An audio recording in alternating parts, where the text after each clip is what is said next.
Welcome back, Minecraft fans. Gee, it's great to be back in our very own world of Rivenbourne. Hey, do you ever start playing a game and maybe it's really late or you've had a long day and you just kind of fall asleep while you're playing the game and then you wake up and it's been 2 years and maybe you haven't done anything and maybe everyone's wondering where you are and you feel really hungry and then you decide to get right back into it and start playing the game as if you never fell asleep in the first place? Yeah, I don't know what I'm going on about, but we're back. We're back in Rivenbourne, in Sands, looking at the progress we made last episode, which is just like yesterday, right? We got a Colosseum taking shape in the distance. We've got a beautiful bridge that's seen better days, but that's part of the beauty of it. And our city is starting to emerge. Well, actually, just kind of a tiny little neighborhood right now, but that's what we're going to change. This episode, the plan is big. The plan is bold. The plan nobody saw coming. I'm thinking right about here. We're going to put a big, huge mansion, sort of villa, really sort of an hacienda, and we're going to make it rich, and we're going to make it vast, and it's going to be a lot of sandstone, but also a lot of color, possibly light blue and maybe some green, lime green. Don't know where I got those color choices from, but I think that's what we're going to do. But first, as maybe you've noticed, I like to start these little videos with a smaller project. And today, our smaller project is to dig a hole right through this cliffside. You can see the cobblestone here marks out where the path is going, and it doesn't just stop. What's over there? Nothing's over there. It goes right on through. We're going to make our gate, and we're going to make our tunnel entrance. And if I hop over the mountain here, it's not a very effective wall because I'm just going to skirt right over it. And we look on the other side, the tunnel is going to continue for a little ways, and then it's going to pop out over here somewhere. Actually, probably right down here. We're going to emerge from the cliff face right here, and then the path is going to go on that way towards the ocean. And over here, I've already got started, not with the tunnel, no, but with some of the activity that's been going on. Looking over on this hillside, you can see just a little bit of acacia wood up there, and let me show you what I've been making. Alright, over here we've got something of a mine that perhaps the folks in Sands had been making before possibly abandoning it because of structural instability. We've got a little bit of a calcite mining operation, which I think probably not calcite, maybe like salt or something that's valuable in these times. And I used this mine here because it looks kind of nice. Probably still a little bit to be added. Oh, sundown. But also because I needed a lot of sandstone for what's coming up. So I added a secret little quarry in the back here that gets opened by means of a hidden pufferfish, so that I could just dig out all the sandstone that I wanted and it wouldn't look bad and interfere with the whole lore and storyline of the Sands location. So I just kind of hid that behind some calcite, and that's what I've been up to. But without further ado, let's start digging through the hillside here. So I actually like that this whole section right here is flat, and so we're going to keep the tunnel at exactly this level, and we're going to break ground. We're basically just going to dig through here the old-fashioned way, and just find out how much sand falls on our head, and where exactly we pop out if we just kind of tunnel through here, kind of like a blind mole, right? Which I think is just called a mole. Yeah.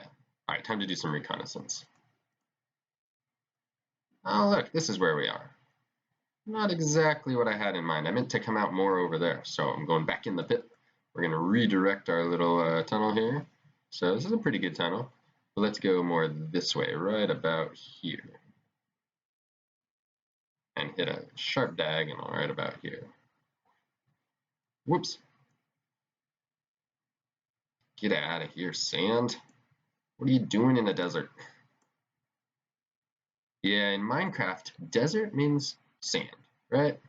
But in Earth, in real life, deserts can be so many other things, like tundras or mountains, or I'm from the high desert, and there's plenty of plants around, but there's not a plenty variety of plants. There's one type of tree, one type of bush, and one type of grass, right?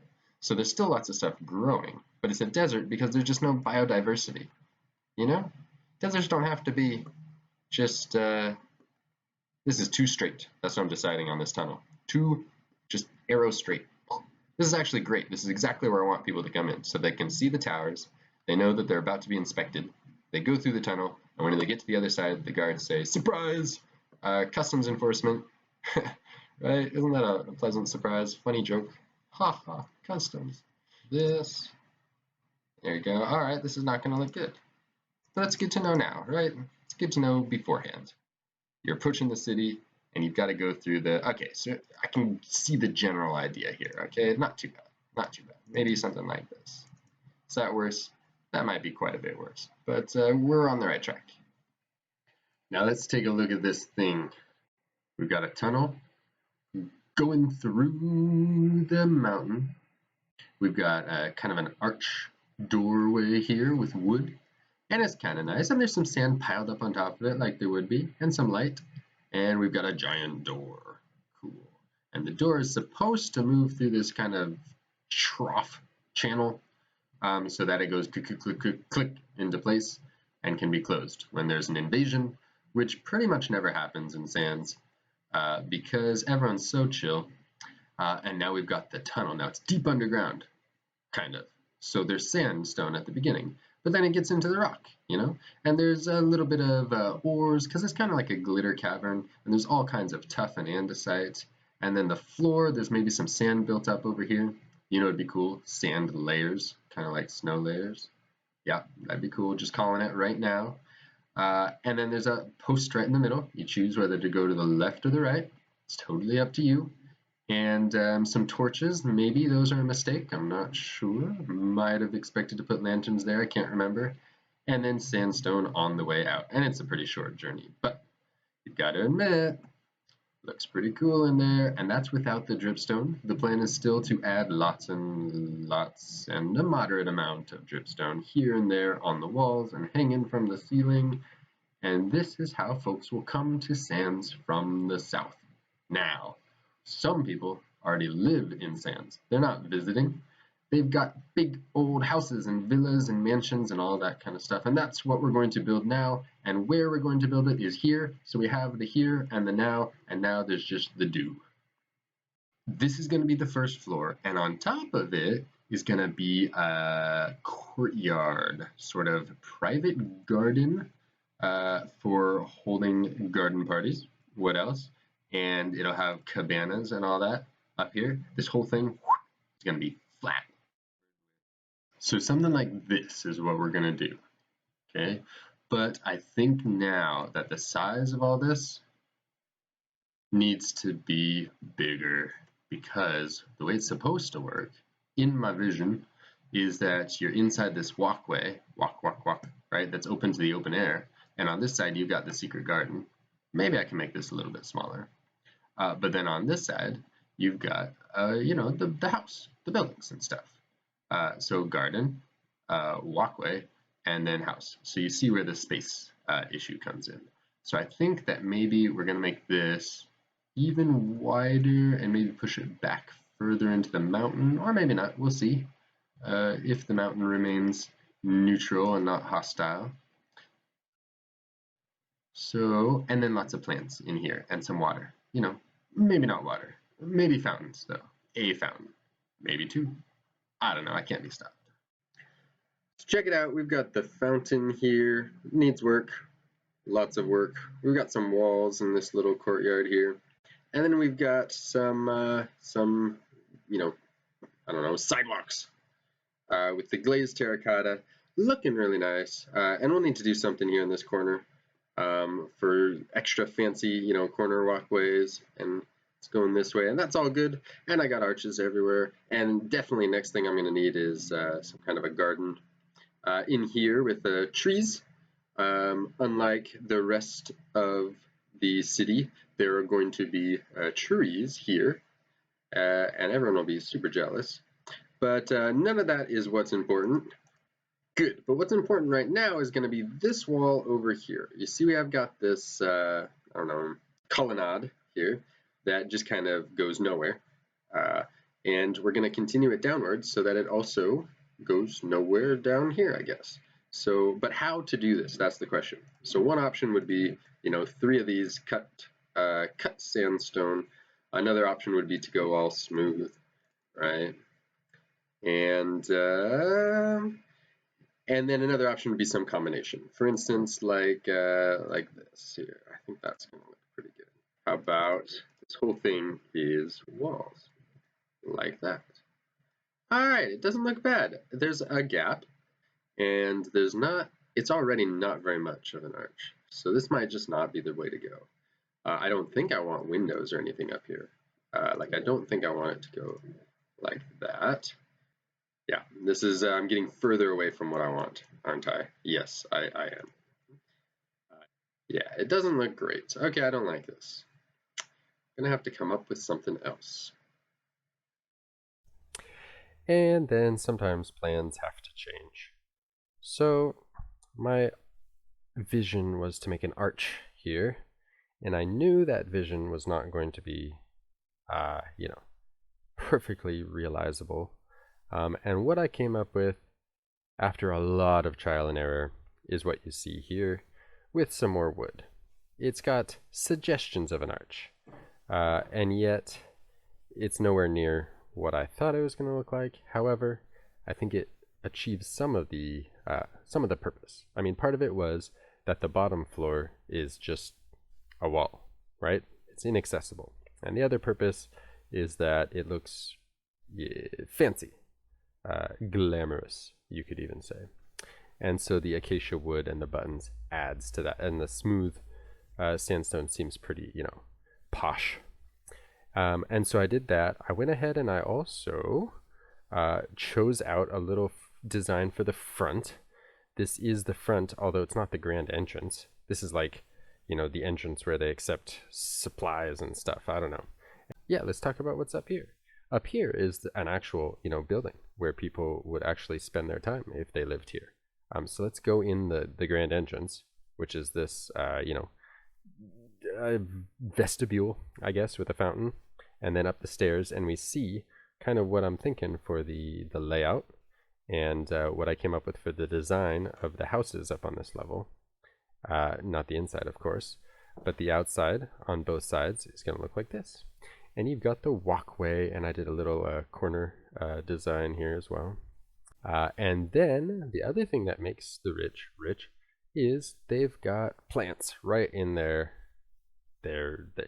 private gardens, right? And that's what this is going to be. This whole thing is going to be lush. So that's the keyword. So let's do that. And then the idea is you go kind of like this and fill in the rest with dirt, like this. And then I'll have 2 of these crossing in the middle to make an X. That's the plan. And the walkway is not dirt. The sandstone is going to be the dirt. The sandstone is going to be the walkway, and everything else is going to be dirt. So it'll be like whoosh. Yep, I think that'll work. Cool, let's do the rest of this.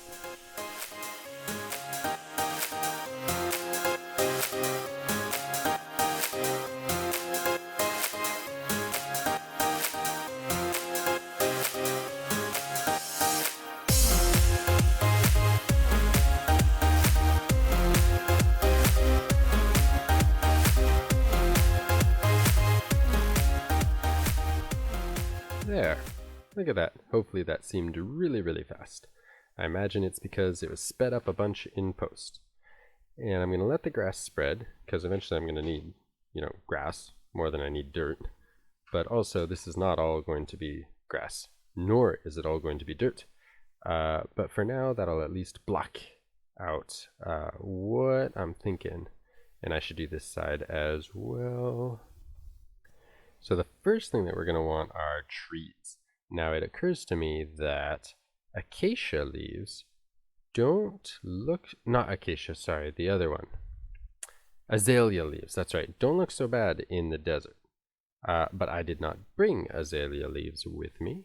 So until I go get some, we're going to see how it looks with good old, just leaves that look however these look. And with vines on top of them, because vines also don't, change color to match the biome. So theoretically, they'll look nice and lush also.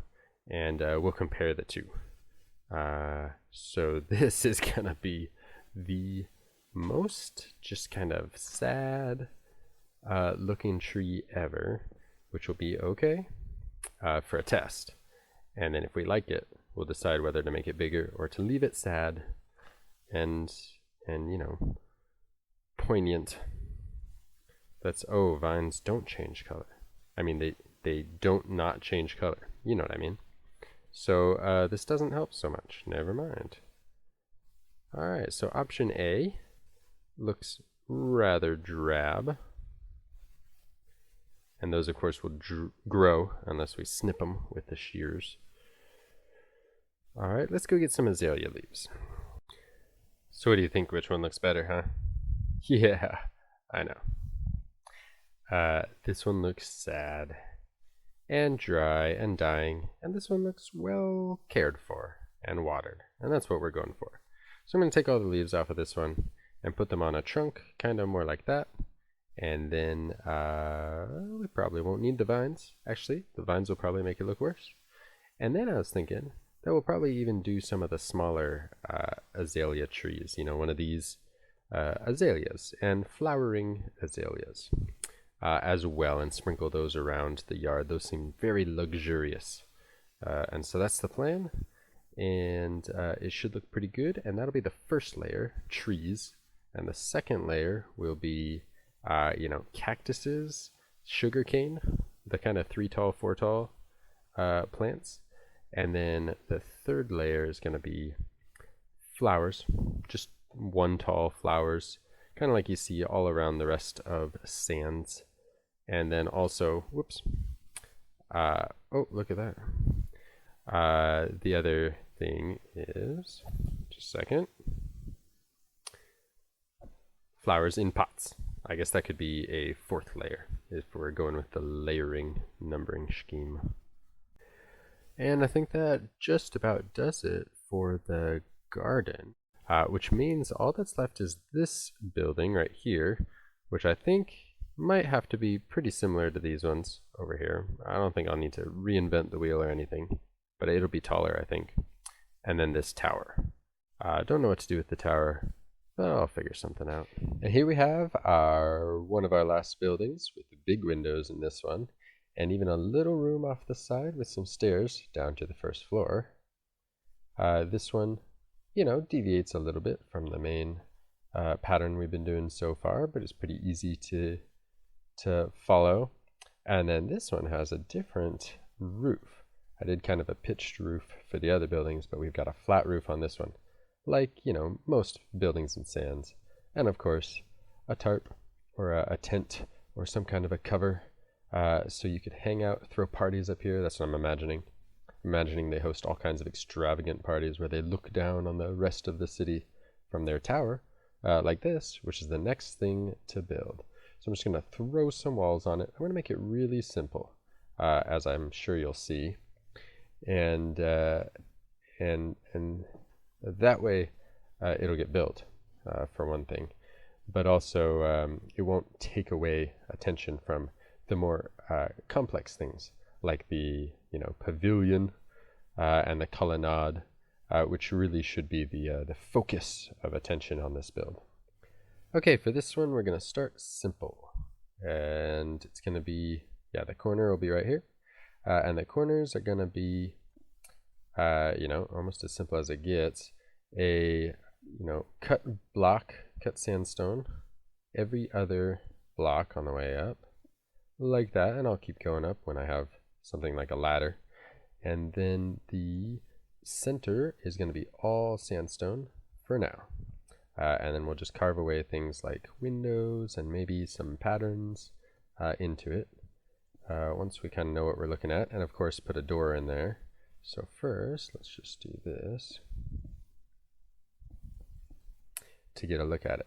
Now I wanted to talk about, planning out your builds and just winging it. And something I've always tried to do with Rivenbourne is plan as little as possible before starting building. And I think that the process of putting blocks down gives you a lot of ideas. And that process, if it takes a long enough time, then you get sort of to the best idea possible. And if you plan too much, or if you plan too efficiently, you end up just going with your first idea.